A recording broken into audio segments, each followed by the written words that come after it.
पाठ 5 जहाँ चाह वहाँ राह। बुक्स खोल लीजिए अपनी, पढ़ते हैं शुरू। मलमली धोती का बादामी रंग खिल उठा था।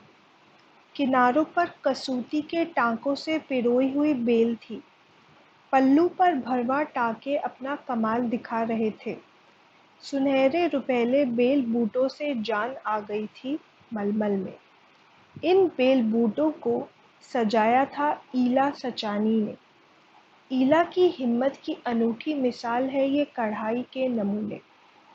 तो शुरू किया है मलमली धोती यानी कोमल या मुलायम धोती का बादामी रंग। बादामी रंग मतलब जो बादाम होता है, आमंड्स जो होते हैं उस रंग का, जिसे ब्राउन बेज कहते हैं।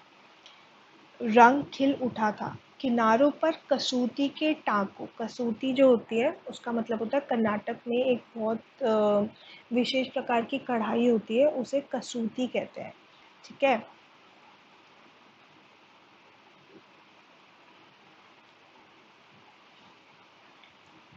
पल्लू पर भरवा टाँके अपना कमाल दिखा रहे थे।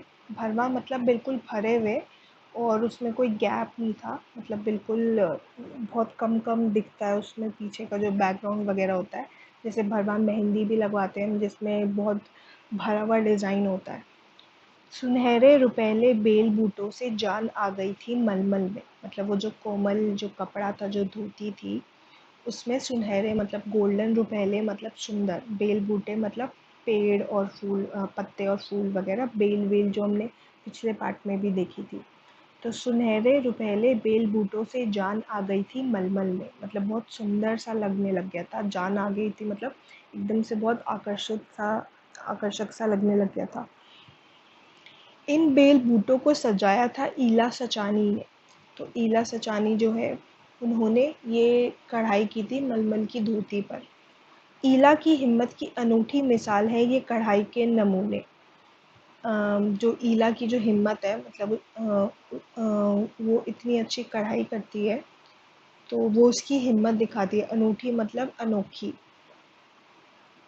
अनूठी मतलब अनोखी, मिसाल मतलब उदाहरण, उसकी जो हिम्मत है उसकी बहुत अनोखा सा उदाहरण है जो ये उसने कढ़ाई के नमूने, नमूने हमने पिछले पार्ट में भी किया था, नमूने मतलब सैंपल। आगे बढ़ते हैं। ये देखो, यहाँ पे देख रहे हो तुम कि जो ईला सचानी है वो पैर से कर रही हैं, पैर से कढ़ाई कर रही हैं। आगे बढ़ते हैं। 26 साल 26 साल की ईला गुजरात के सूरत ज़िले में रहती हैं। उनका बचपन अमरेली ज़िले के राजकोट गांव में अपने नाना के यहाँ बीता। 26 साल मतलब 26 ईयर्स की ईला सचानी जो है, जिनके बारे में ये कहानी है, वो गुजरात के सूरत ज़िले मतलब डिस्ट्रिक्ट में रहती हैं।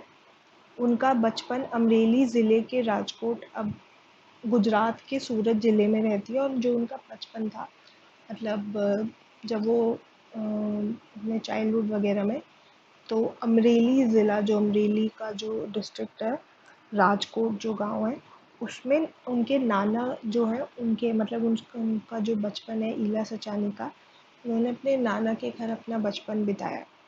सांझ मतलब शाम होते ही मोहल्ले के बच्चे घरों से बाहर आ जाते। कुछ मिट्टी में आड़ी तिरछी लकीरें खींचते, कुछ कनेर के पत्तों से पिटपिटी बजाते, कुछ गिट्टे खेलते, कुछ इधर उधर से टूटे फूटे घड़ों के ठीकरे बटोरकर पिट्ठू खेलते।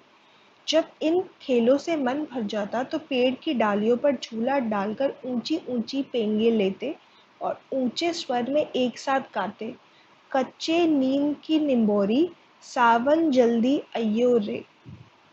तो इसके बाद क्या है, सांझ होते ही मतलब शाम होते ही मोहल्ले, जो उनका मोहल्ला था जहाँ पे रह रही थी ईला सचानी, उनके मोहल्ले के जो बच्चे वो घरों से बाहर आ जाते थे और खेल वगैरह खेलते थे।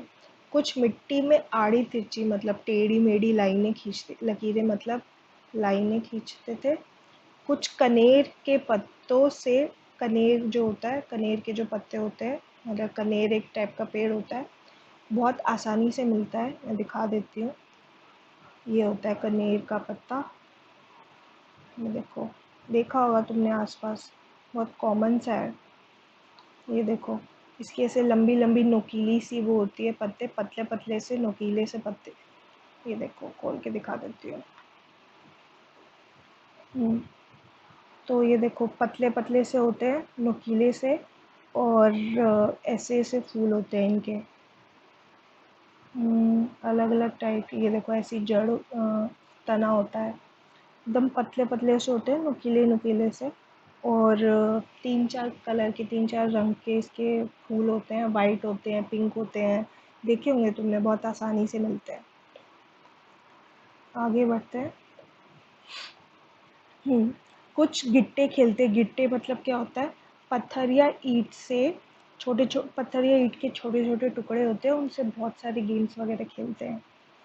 कुछ इधर उधर से टूटे फूटे घड़ों के ठीकरे। घड़े मतलब मटके जो होते हैं, मटकों के मटकों के ठीकरे मतलब जो बर्तनों, मतलब ये जो घड़े होते हैं उनके छोटे छोटे जो टुकड़े वगैरह होते हैं। अगर घड़ा टूट जाता है तो उसके छोटे छोटे टुकड़े हो जाते हैं ना, उनको बटोर कर, मतलब उनको इकट्ठा करके पिट्ठू खेलते हैं। पिट्ठू देखा होगा, एक गेम होता है जिसमें क्या होता है, सबसे बड़ा कोई अगर पत्थर होता है वो सबसे नीचे रखते हैं, फिर उसके ऊपर उससे छोटा, उसके ऊपर उससे छोटा, छोटा छोटा, फिर उसको बॉल से दो टीम्स वगैरह बनाते हैं, एंड फिर इसको स्मैश करते हैं, मतलब इसको तोड़ते हैं, फिर दूसरी टीम इकट्ठा करती है इनको आके। तब तक जो टीम होती, मतलब एक दूसरे को मारते हैं, ऐसे करके कुछ गेम होता है। तो मतलब ऐसा होता है कि बड़ा पत्थर होता है, फिर उसके बाद छोटा पत्थर रखते हैं, उससे छोटा, उससे छोटा, उससे छोटा, ऐसे करके कुछ होता है। खेला होगा, बहुत ऐसा गेम है जो, मतलब कॉमन सा गेम है, बहुत लोग खेलते हैं, बच्चे खेलते हैं। जब इन खेलों से मन भर जाता है तो पेड़ की डालियों पर, मतलब जब ये जो क्या होते हैं, पत्थरों की खेल वगैरह खेलते हैं, या फिर अगर इन सब चीज़ों से इनका मन भर जाता था बच्चों का, तो पेड़ की डालियों पर झूला डालकर ऊंची ऊंची पेंगे लेते। पेंगे मतलब जो झोंके होते हैं, मतलब आगे पीछे जो जाना होता है, मतलब कि दूर दूर तक, ऊपर ऊपर तक जाते थे। अ, और ऊंचे स्वर में गाते थे, कच्चे नीम की निंबोरी सावन जल्दी आई हो रे। मतलब निंबोरी जो होती है, निंबोरी मतलब होता है जो, निबोरी मतलब नीम का जो फल होता है, नीम के पेड़ का जो फल होता है उसको निबोरी कहते हैं। कि सावन जल्दी आ गया, कच्ची नीम की निबोरी आ गई है, मतलब उसी टाइम पे निबोरी लगती है, मतलब नीम का फल लगता है, तो सावन जल्दी आ गया मतलब। उसके बाद ईला गाने में तो उनका साथ देती, पर उनके साथ पेंगे नहीं ले पाती। रस्सी पकड़ने को हाथ बढ़ाती, मगर हाथ तो उठते ही नहीं थे। वह चुपचाप एक किनारे बैठ जाती। मन ही मन सोचती, मैं भी ऐसा कुछ क्यों नहीं कर पाती हूँ। बच्चे भी चाहते कि ईला किसी न किसी तरह तो उनके साथ खेल सके। कभी कभार वह पकड़म पकड़ाई और विष अमृत के खेल में शामिल हो जाती। साथियों के साथ जमकर दौड़ती, मगर जब थप्पा करने की बारी आती तो फिर निराश हो जाती। हाथ ही नहीं उठेंगे तो धप्पा कैसे देगी। वह बहुत कोशिश करती, पर उसके हाथों न तो जैसे उसका साथ न देने की ठान रखी हो। ईला ने अपने हाथ की इस जिद को एक चुनौती माना। तो अब क्या है कि जब बच्चे वो सब गाने वाने गा रहे होते हैं, तो ईला गाने में तो उनका साथ दे सकती थी, पर पेंगे नहीं ले सकती थी। अभी मैं पता नहीं है क्यों नहीं ले सकती पेंगे। तो पेंगे मतलब वो जो पूरे झोंके से होते हैं, झूले में बैठ के आगे पीछे जो हम लेते हैं, आगे पीछे जो हम लेते हैं, वो नहीं ले सकती थी। रस्सी को पकड़ने रस्सी पकड़ने को हाथ बढ़ाती थी, मगर हाथ तो उठते ही नहीं थे। वह चुपचाप एक किनारे बैठ जाती। उसके बाद मन ही मन सोचती, मैं ऐसा कुछ क्यों नहीं कर पाती हूँ। वो फिर सोचती थी ऐसा कुछ क्यों नहीं कर पाती है। और उस जो बच्चे हैं वो भी चाहते थे कि ईला उनके साथ किसी भी तरीके से खेल सके। पकड़म-पकड़ाई खेलते थे और विष अमृत खेलते थे। विष अमृत का तो मैं अनफ्रीज़ फ्रीज़ वाला जो गेम होता है कि टीम्स वगैरह बनती हैं, जो डेन देता है, अ, वो सबको पकड़-पकड़ के विष मतलब होता है ज़हर, अमृत होता है क्या कहते हैं, ज़हर का जो उल्टा होता है अमृत, कि उसको पीने से जान आ जाती है, विष को पीने से मर जाते हैं। तो मतलब ऐसे कुछ होता है कि जो डेन देता है वो सबको विष पिला देता है, तो वो वहीं पे मर जाते हैं। फिर जो उनके साथी उनके साथ भाग-भाग रहे होते हैं, वो उनको अमृत पिलाते हैं ताकि वो वापस से जग जाएँ और फिर वापस से वो पकड़म-पकड़ाई टाइप की चीज़ खेल सकें। तो ऐसे बहुत सारे जो स्ट्रीट पे, गली वगैरह में, मोहल्ले में गेम खेलते हैं, तो ऐसे बहुत सारे गेम्स वगैरह खेलते थे ये लोग। साथियों के साथ जमकर दौड़ती, मगर दौड़ती थी वो साथियों के साथ, लेकिन जब धप्पा करने की बारी आती तो फिर निराश हो जाती। धप्पा की बात हो गई है शायद, कि छुपन छुपाई खेल रहे होंगे, हाइड एंड सीक वगैरह खेल रहे होंगे, तो उसमें होता है ना धप्पा होता है या आई स्पाई होता है। तो उसी की बात है ये, कि धप्पा करने की बात होती तो वो निराश हो जाती क्योंकि हाथ उसके उठते नहीं थे। तो मतलब वो हाथों से कुछ पकड़ नहीं सकती थी, कुछ कर नहीं सकती थी। बहुत कोशिश करती थी लेकिन उसके हाथ नहीं उठते थे।